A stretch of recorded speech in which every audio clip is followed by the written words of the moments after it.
Lead us not into temptation and deliver us from evil. By praying this, we acknowledge that we cannot by ourselves walk this path of righteousness that we have been called to. When we give into temptation, we are taking steps in the wrong direction, away from God and what He has spoken over us and called us to. I want to speak less about temptation and more about righteousness today, because this is the solution. The opposite of giving into temptation is choosing a path of righteousness, the righteousness that is already bestowed upon us through Christ. In Romans 4, Paul writes about the story of Abraham, and he mentions that righteousness was accredited to Abraham because he believed. And in Isaiah 64, it also states, "For we all have become like one who is unclean, and all our deeds of righteousness are like filthy rags." How are we still then destined for a path of righteousness?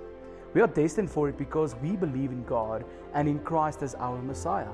This is our righteousness, the fact that we believe, like Abraham did, not through our own attempts of being righteous.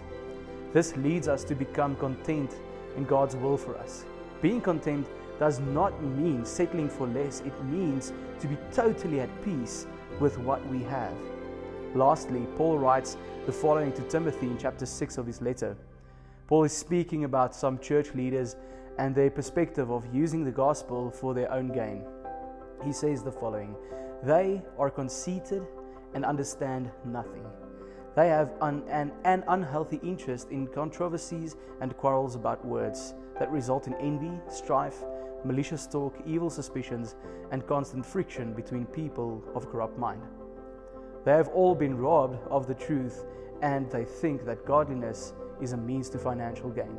But godliness with contentment is great gain, for we brought nothing into this world, and we can take nothing out of it. In God, we have been called righteous, and as His children, we lack nothing. So may we learn to be content in God's will, and may we always know that as heirs of His kingdom, we lack nothing." That is how we overcome temptation, by focusing on who God made us to be and standing firm in our true identity.